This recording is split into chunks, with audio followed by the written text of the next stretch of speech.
Hello नमस्कार. दी MPSC classmate या YouTube चॅनलवर तुम्हा सर्वांचं स्वागत आहे.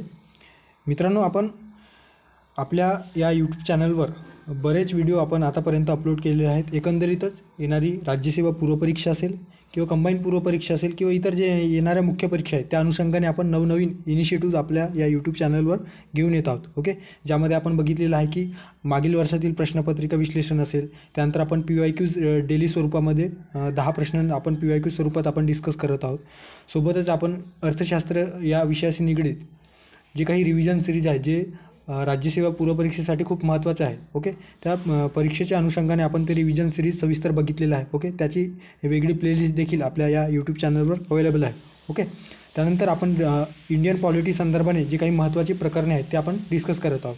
ओके, सो त्याच अनुषंगाने आपण या ठिकाणी इंडियन पॉलिटी संदर्भाने जे काही महत्त्वाचे चॅप्टर्स आहेत ते आपण डिस्कस करत आहोत. आणि त्यातील एक महत्त्वाचा चॅप्टर म्हणजे किंवा प्रकरण जे आहे ते संविधानातील जे काही घटनादुरुस्तीची प्रक्रिया आहे ते आपल्याला दिसून येतो. ओके, एकंदरीतच आपल्याला राज्यसेवा पूर्वपरीक्षा असेल, कंबाईन पूर्वपरीक्षा असेल किंवा इतर जे काही मेन्समध्ये तर आपल्याला त्यावर प्रश्न असतोच. सो त्या अनुषंगाने आपण या ठिकाणी संविधानातील जे काही घटनादुरुस्तीची प्रक्रिया कशा पद्धतीने पार पाडली जाते ते आपण या ठिकाणी डिस्कस करणार आहोत. ओके, सो कुठलाही वेळ वाया न घालवता आपण थेट आपल्या या लेक्चरला सुरू करूयात. आता संविधानात दुरुस्ती का?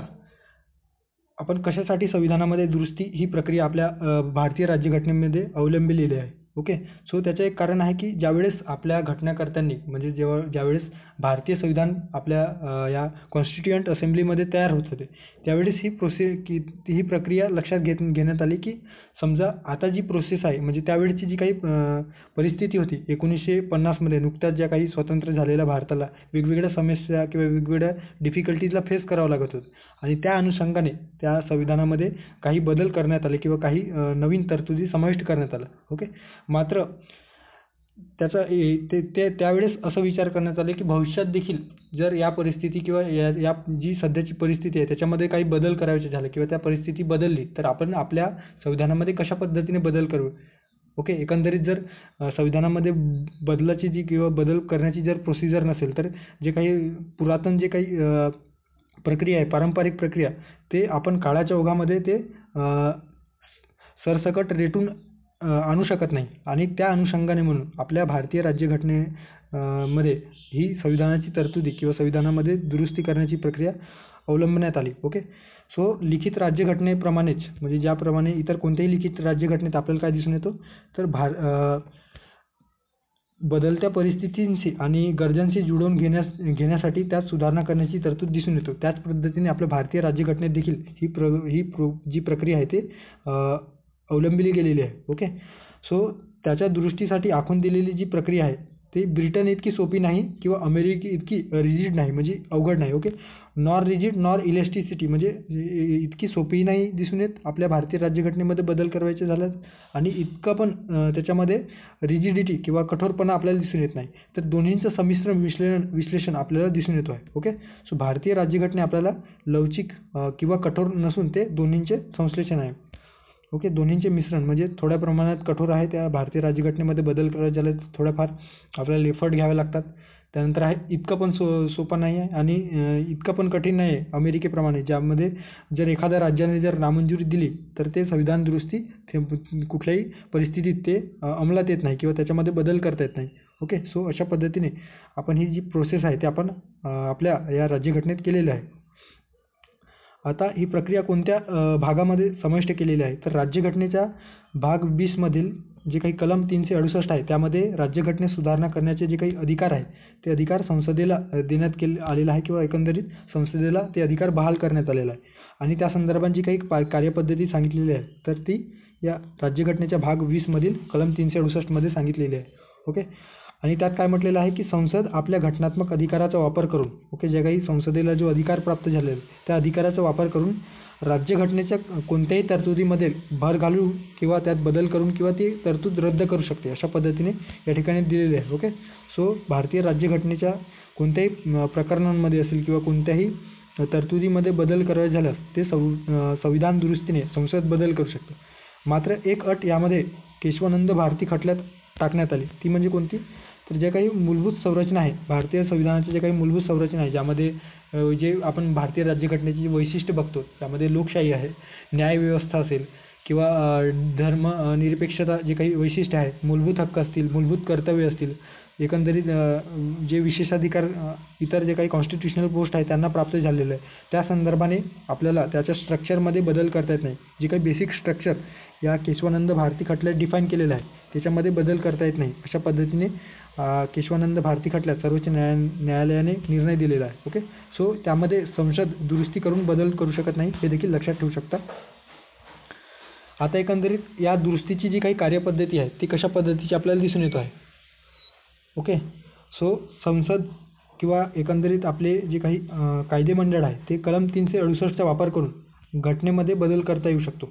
आता जी प्रोसेस आहे ती कशा पद्धतीने आपल्या या घटनेमध्ये बदल करण्यास आणले जाते.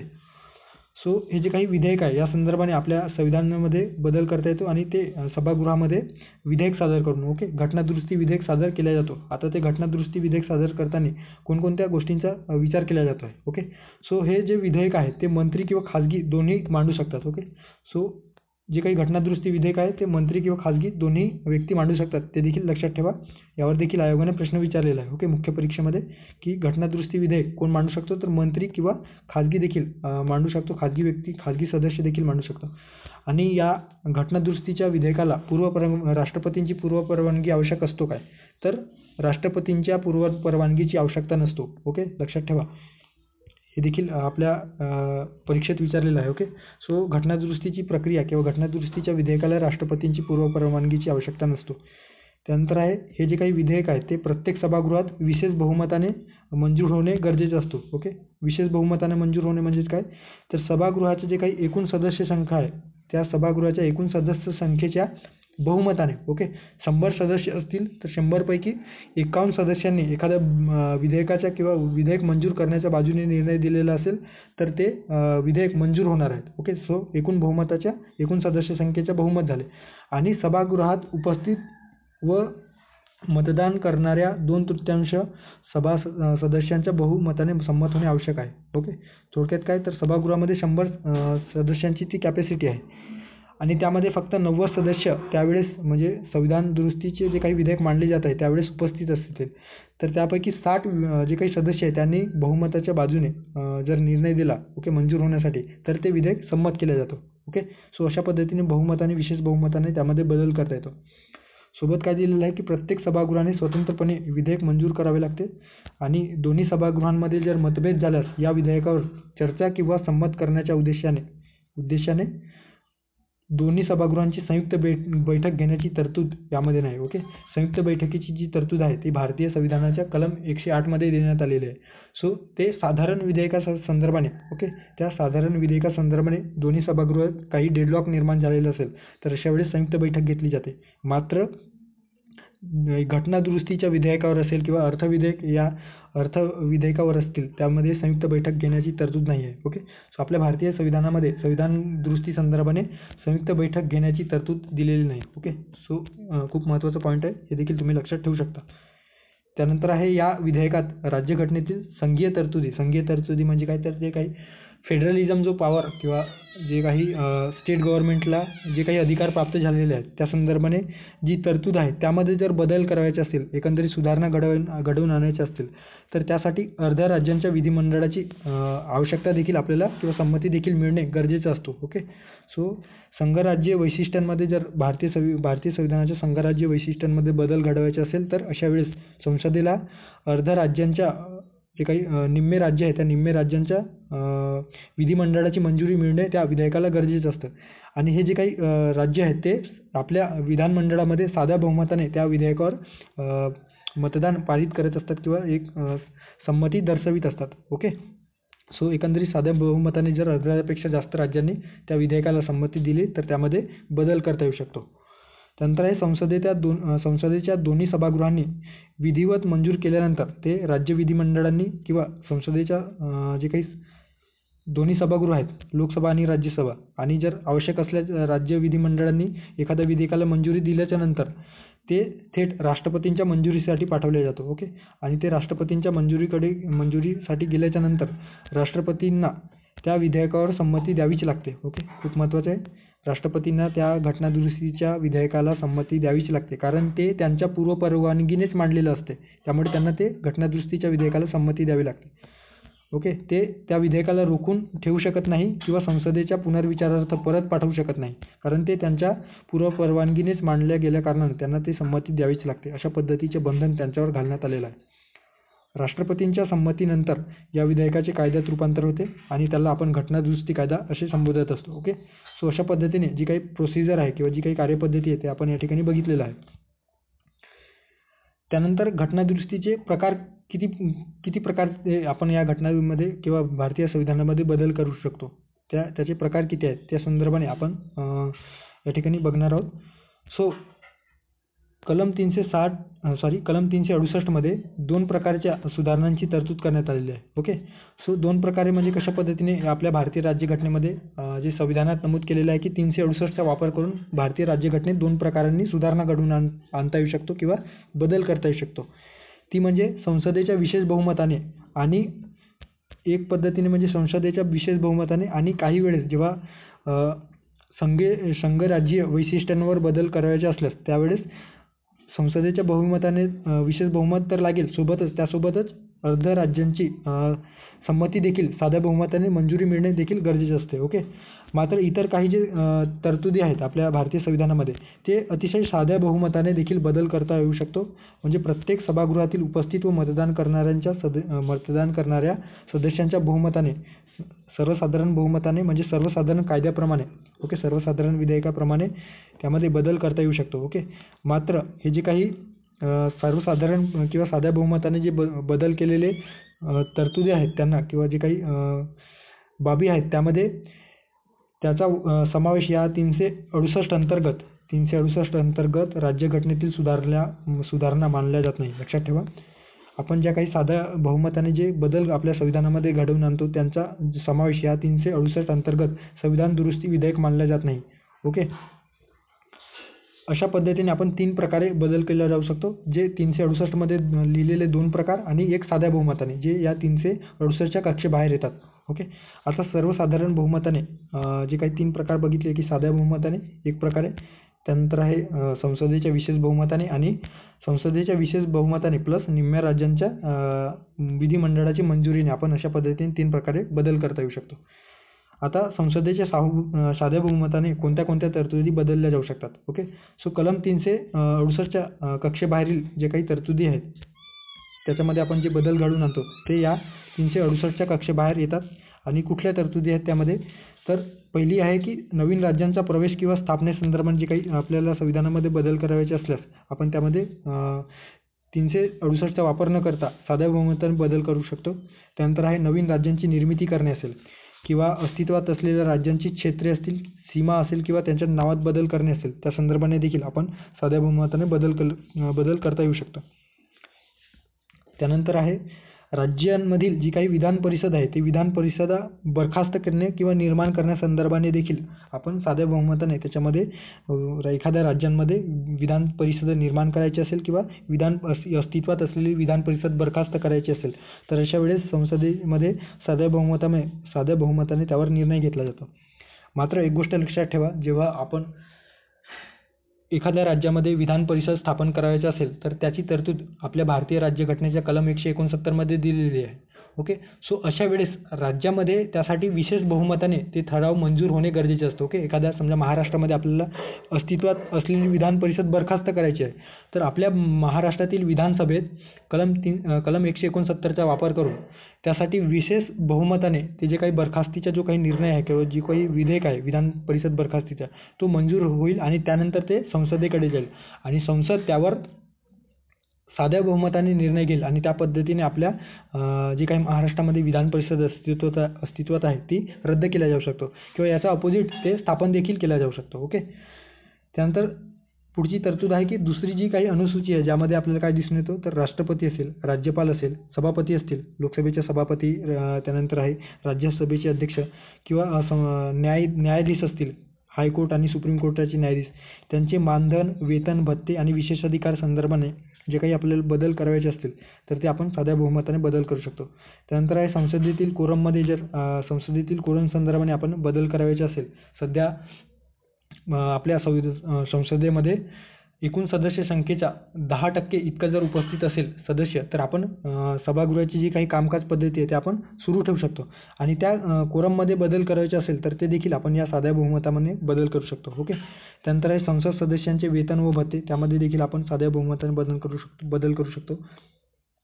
त्यानंतर आहे कार्यपद्धतीचे नियम संसदेतील.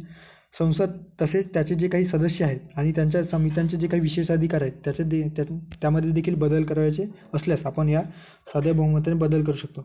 संसदेतील इंग्रजी भाषेचा वापर असेल त्या संदर्भाने असो की सर्वोच्च न्यायालयाच्या न्यायाधीशांची जी काही संख्या आहे त्यामध्ये देखील बदल करायचे असल्यास आपण याचा वापर साध्या बहुमताने देखील बदल करू शकतो. ओके. यावर आयोगाने प्रश्न विचारलेला आहे, जे या ठिकाणी रेड कलरने हायलाईट केलेले आहे किंवा रेड कलरने दर्शवलेले आहेत, तर ते त्यावर आयोगाने ऑलरेडी प्रश्न विचारलेले आहे, त्यामुळे ते आपण रेड कलरने या ठिकाणी दिलेलं आहे. ओके. सर्वोच्च न्यायालयाचे अधिक अधिकार प्रदान करण्यासंदर्भाने असो, राजभाषेचा वापर असो किंवा नागरिकत्व संदर्भाने संपादन किंवा समाप्ती संदर्भाने असो. त्यानंतर आहे संसद आणि राज्य विधिमंडळाच्या निवडणुकीत काही बदल करायचे झाल्यास, मतदारसंघांचे परिसीमन संदर्भाने बदल करायचे झाल्यास, केंद्रशासित प्रदेशांचे जे काही अधिकार संदर्भाने जे काही एखादे तरतूद आपल्या संविधानात आहेत आणि त्यामध्ये बदल करायचे झाल्यास, 5वी आणि 6वी अनुसूची ज्यामध्ये अनुसूचित क्षेत्र आणि अनुसूचित जमातींचे जे प्रशासन आहे त्या संदर्भाने जर बदल करावयाचे झाल्यास आपण ते साध्या बहुमताने बदल करत असतो. ओके. सो जवळजवळ 19 विषयांच्या 19 या ठिकाणी विषयांमध्ये आपण साध्या बहुमताने जे 368च्या कक्षेबाहेर येतात त्या पद्धतीने आपण बदल आपल्या या संविधानामध्ये करता येऊ शकतो. ओके. अशा पद्धतीने साध्या बहुमताने आपण कोणकोणत्या तरतुदी आहेत त्यामध्ये बदल करता येतो ते बघितलेले आहे. आता विशेष बहुमताने कोणत्या तरतुदी आपण त्याच्यामध्ये अमेंडमेंट केल्या जाऊ शकतो. सो राज्यघटनेतील बहुसंख्य तरतुदींमध्ये संसदेच्या विशेष बहुमताने बदल करता येऊ शकतो. म्हणजे सभागृहाच्या एकूण सदस्य संख्येच्या बहुमताने आणि प्रत्येक सभागृहात उपस्थित व मतदान करणाऱ्या 2/3 सदस्यांच्या बहुमताने त्यामध्ये बदल करता येऊ शकतो. ओके. आता विशेष बहुमत म्हणजे काय ते आपण थोडक्यात या ठिकाणी समजून घेऊया.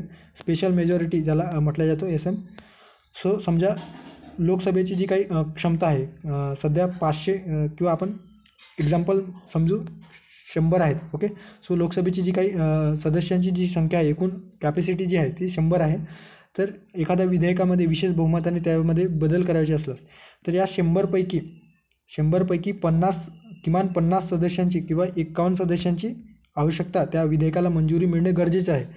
पण ज्या दिवशी विधेयक मांडला जाणार असेल आणि त्यावर मतदान घेण्यात येणार असेल तर त्या दिवशी फक्त 90 सदस्य या 100 पैकी 90 सदस्य उपस्थित आहेत. तर अशा वेळेस त्या 90 पैकी 2/3 आता 90चे 2/3 जर आपण काढलं तर किती येईल तर 60 सदस्य येतो. ओके. सो 60 सदस्य आता जे काही हे 60 सदस्य आहेत ते एकंदरीत 90चे 2/3 आपण 60 सदस्य काढले तर 51 पेक्षा जास्त आहेत. ओके. सो अशा वेळेस याला विशेष बहुमत म्हटलं जातो आहे. ओके. समजा आणि त्यावेळेस हे जे काही 60 सदस्यांनी त्या ठिकाणी मतदान केले तर आपण त्यावर विशेष बहुमताने ते विधेयक जर विधेयकांच्या बाजूने मतदान केले असतील तर ते विधेयक मंजूर झाले असं म्हटलं जातं. समजा त्या दिवशी फक्त ज्या दिवशी विधेयक मांडला जाणार असेल त्या दिवशी फक्त 60च सदस्य उपस्थित होते असं लक्षात घ्या. सो 60 जे काही मेंबर ऑफ पार्लमेंट आहेत उपस्थित होते. तर अशा वेळेस जर या 60 आपल्याला माहीत आहे की 51 सदस्य आपल्याला म्हणजे जे कॅपॅसिटी आहे त्यापैकी 51 सदस्यांचा पाठिंबा त्या विधेयकाला मिळणे गरजेचं आहे. आपण ज्या दिवशी विधेयक मांडला जाणार असेल त्या दिवशी फक्त 60 सदस्य असतील तर 60 सदस्यांचे 2/3 आपण काढलं तर केवळ 40 इतके सदस्य त्या विधेयकाला मंजुरी देतील. तर त्या 40 सदस्यांनी मंजुरी मिळाल्याच्या नंतर ते विधेयक मंजूर झाले असं म्हटलं जाईल का तर नाही, कारण ते 51 पेक्षा कमी असल्या कारणाने ते विधेयकाला ते मान्यता मिळणार नाही किंवा ते विधेयक मंजुरी होणार नाही.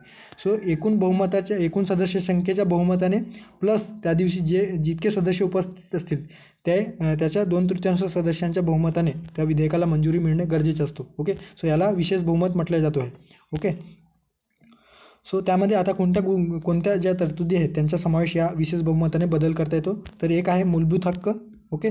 मूलभूत हक्क आणि राज्य धोरणाची जी काही मार्गदर्शक तत्त्वे आहेत त्यामध्ये बदल करता येतो. ओके. सो मूलभूत हक्क आणि राज्य धोरणाची मार्गदर्शक तत्त्वे हे 2 जे काही तत्त्व आहेत किंवा 2 तरतुदी आहेत ते वेल डिफाईन केलेले आहेत. संसदेच्या विशेष बहुमताने बदल केला जाऊ शकतो म्हणतो.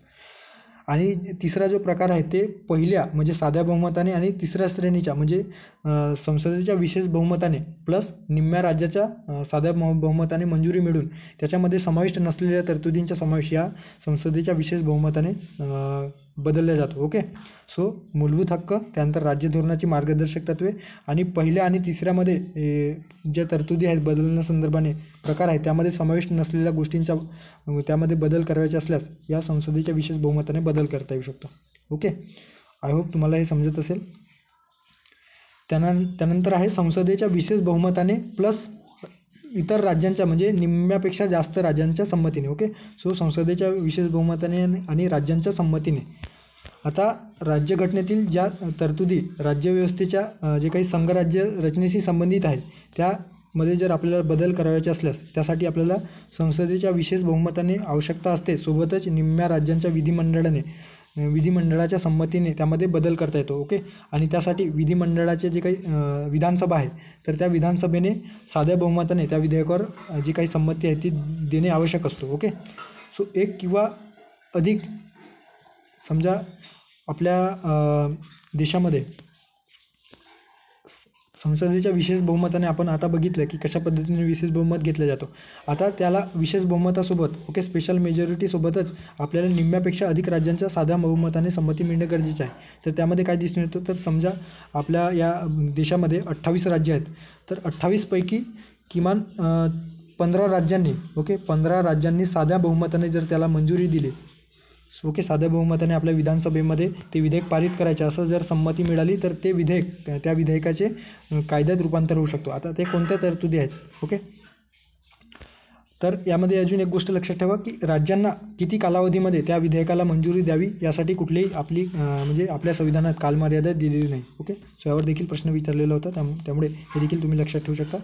आता कोणकोणत्या तरतुदी आहेत ज्यामध्ये संसदेच्या विशेष बहुमताने सोबतच निम्म्यापेक्षा अधिक राज्यांच्या साध्या बहुमताच्या संमतीने त्या विधेयकाला मंजुरी मिळणं गरजेचं असते. तर ते आहेत राष्ट्रपतींची निवड आणि त्यांच्या कार्यपद्धती संदर्भाने बदल करायचे असल्यास निम्म्या राज्यांची संमती मिळणे देखील आवश्यक असतो. त्यानंतर आहे केंद्र व राज्यांचे जे काही कार्यकारी अधिकाऱ्यांची व्याप्ती आहे ती व्याप्ती देखील त्या व्याप्तीमध्ये बदल करायचे असल्यास या ठिकाणी संसदेच्या विशेष बहुमताने आणि इतर निम्म्यापेक्षा अधिक राज्यांच्या संमतीने त्या विधेयकाला मंजुरी मिळणे आवश्यक असतो. त्यानंतर आहे सर्वोच्च न्यायालयाचे आणि उच्च न्यायालयाच्या अधिकार क्षेत्रामध्ये बदल करायचे असल्यास सर्वोच्च न्यायालय आणि उच्च न्यायालयाच्या न्यायाधीशांसंदर्भाने काही बदल करायचे असल्यास ते साध्या बहुमताने केला जातो. मात्र जे काही सर्वोच्च न्यायालय आणि उच्च न्यायालयाचे जे काही अधिकार क्षेत्र आहे त्याच्यामध्ये काही बदल करायचे असल्यास संसदेच्या विशेष बहुमताने प्लस निम्म्यापेक्षा अधिक राज्यांच्या संमतीने त्यामध्ये बदल करता येतो.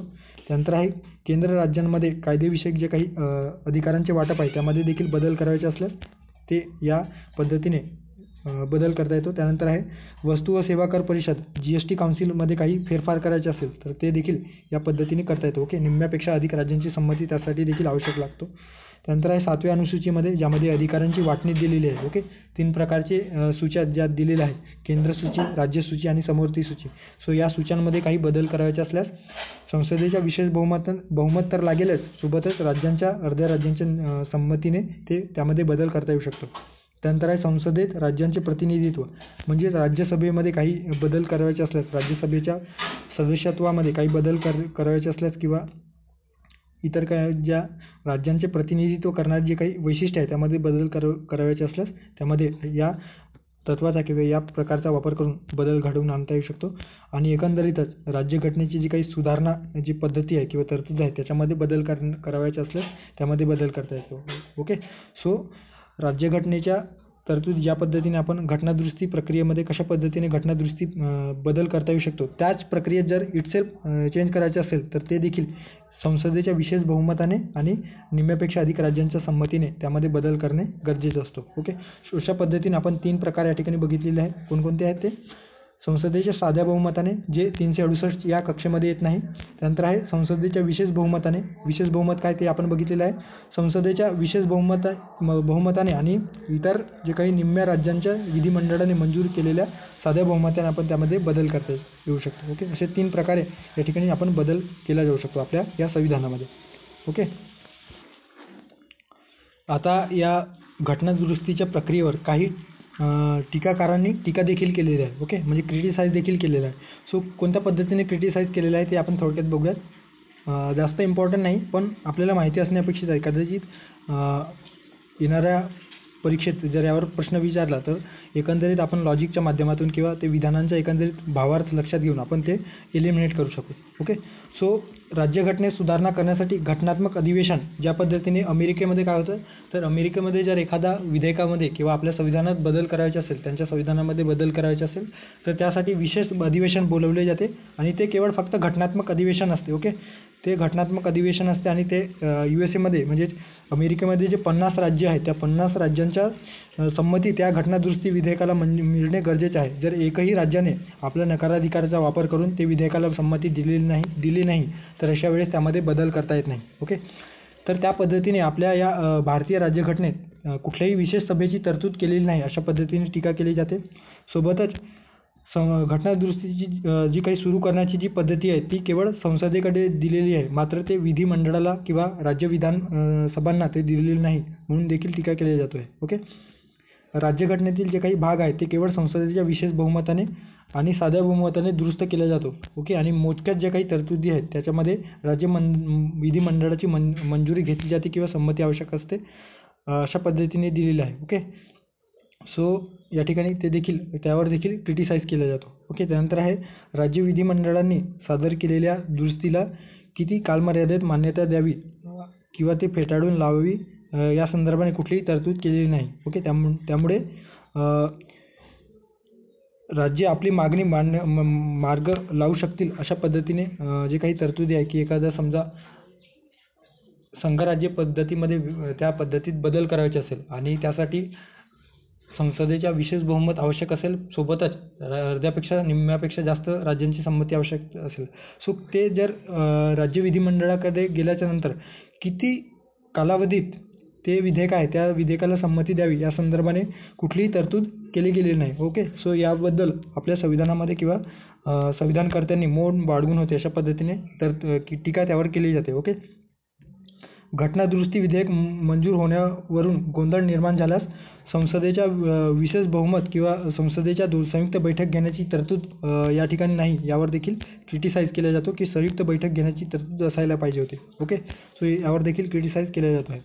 नंतर आहे दुरुस्ती प्रक्रियेशी संबंधित हे अतिशय अस्पष्ट आणि किचकट असल्याकारणानं केवळ हे जे काही प्रकरण आहे ते प्रकरण न्यायपालिकेकडे नेण्यासाठी त्याचा मोठा वाव उरतो किंवा मोठा जो काही आवाका आहे तो निर्माण होतो अशा पद्धतीने देखील टीका केल्या जातो आहे. ओके, आता टीका जरी केल्या जात असल्या तरी जी काही संसदेतील एकंदरीतच जे काही बदलत्या परिस्थितीनुसार त्यानुरूप जर आपल्याला काही घटनांमध्ये बदल करायचा असेल तर ते जी काही प्रोसेस आहे ते आपण स्वीकारलेली आहे. एकंदरीत आपण अतिशय त्यामध्ये सोप्या रीतीने किंवा सोप्या पद्धतीने बदल करता येईल असे नाही आणि अतिशय किचकट स्वरूपाने आता या ठिकाणी आपण जे काही अलीकडे महत्त्वाचे जे काही घटनादुरुस्ती झालेल्या आहेत. ओके, सो ते बघूयात कोणत्या घटनादुरुस्ती कोणत्या विषयाशी संबंधित आहेत. सो त्यावर जोडे लावा स्वरूपात देखील वेगवेगळ्या परीक्षेत विचारलेलं आहे. ओके, सो प्रश्न विचारल्याचा आपल्याला दिसून येतो. सो 121 जी काही घटनादुरुस्ती आहे. ओके, 101st अमेंडमेंट जे ॲक्ट जे आहे 2016 बदल केलेले आहे ते आपल्याला कोणत्या विषयाशी संबंधित आहे तर ते आपल्याला GST ओके वस्तू व सेवा कर या विषयाशी निगडीत असल्याचे दिसून येतो. त्यानंतर आहे 102वी जी काही घटनादुरुस्ती आहे 2018 झालेली ते आपल्याला काय दिसून येतं तर जे काही राष्ट्रीय मागासवर्ग आयोग आहे. ओके, नॅशनल बॅकवर्ड कमिशन त्याला घटनात्मक दर्जा देण्यासंदर्भाने ही जी काही 102वी घटनादुरुस्ती आहे ती करण्यात आलेली होती. त्यानंतर आहे 103वी 103rd अमेंडमेंट 2019 केलेली तर ते कशा संदर्भात आहे तर जे काही आर्थिकदृष्ट्या दुर्बल घटक आहेत त्यांना 10% आरक्षण. ओके, इकॉनॉमिकली विकर सेक्शन हे जे काही नवीन एक प्रकारे रिझर्वेशनचा जो काही प्रवर्ग आहे तो तयार करण्यात आला आणि या अंतर्गत 10% आरक्षणाची तरतूद या ठिकाणी या 103वी घटनादुरुस्ती 2019 या कायद्याने करण्यात आलेली आहे. ओके, त्यानंतर आहे 104 घटनादुरुस्ती 104th अमेंडमेंट ॲक्ट 2020 झालेली.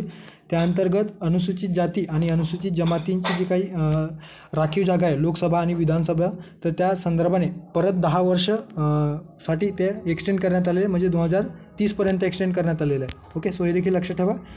104वी घटनादुरुस्ती, त्यानंतर 105वी घटनादुरुस्ती 2021मध्ये करण्यात आली. तर त्यामध्ये कशाचा, तर जे काही सामाजिक आणि शैक्षणिकदृष्ट्या मागास प्रवर्ग ठरवण्याची यादी तयार करण्याचे जे काही राज्यांकडे जो अधिकार होता आधी, तो हिरावून घेतल्यात आलेला होता. मात्र या 105वी घटनादुरुस्ती संशोधन कायदा 2021 नुसार परत ते शैक्षणिक आणि सामाजिकदृष्ट्या SC-BC जे आपण म्हणतो, तर ते यादी तयार करण्याचे कार्य किंवा अधिकार राज्य सरकारांकडे परत बहाल करण्याचे आपल्याला दिसून येतो. आणि नुकत्याच 2023मध्ये 106वी घटनादुरुस्ती कायदा मंजूर झालेला आहे. आणि ते कशा संदर्भात दिसून येतो, तर महिला आरक्षण विधेयक. ओके, नारी शक्ती वंदन योजना किंवा नारी शक्ती वंदन विधेयक देखील त्याला म्हटलं जातं. ओके, सो महिला आरक्षणासंदर्भाने कुठले घटनादुरुस्ती करण्यात आलेलं आहे, सो 106वी घटनादुरुस्ती कायदा 2023. सो अशा पद्धतीने आपण या घटनादुरुस्ती प्रकरण संदर्भाने जे आयोग आपल्याला ज्यावर प्रश्न विचारतो त्या अनुषंगाने आपण या ठिकाणी सविस्तर बघितलेलं आहे. ओके, सो जे काही त्याच्यामध्ये प्रकार आहेत, त्यानंतर ते प्रोसेस कशा पद्धतीने अवलंबिली जाते, त्यानंतर त्यावर जे काही विविध टीका केल्या जातात त्यामध्ये, आणि जे काही महत्त्वाची घटनादुरुस्ती अलीकडच्या काळामध्ये झालेल्या आहेत ते देखील आपण बघितलेलं आहे. ओके, सो आता या ठिकाणी आपण जे काही आपल्या या यूट्यूब चॅनलवर जे काही डेली स्वरूपात PYQs बॅच आपण घेतो आहोत. ओके, त्याची वेगळी प्लेलिस्ट दिलेली आहे, ती तुम्ही जाऊन चेकआउट करा.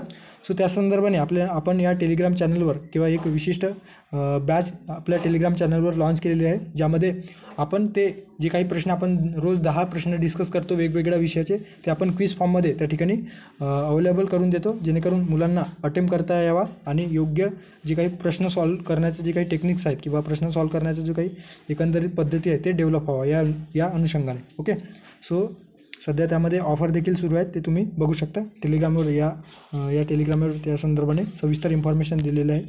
आणि जर तुम्हाला या लेक्चरची PDF हवी असेल तर या टेलिग्राम चॅनलला व्हिजिट करा. या टेलिग्रामची लिंक मी डिस्क्रिप्शन बॉक्समध्ये देतो आहे, तिथे तुम्हाला या लेक्चरची PDF अवेलेबल मिळून जाईल. ओके, सो थांबूया त्या ठिकाणी, भेटूया पुढच्या व्हिडिओमध्ये. थँक्यू, धन्यवाद.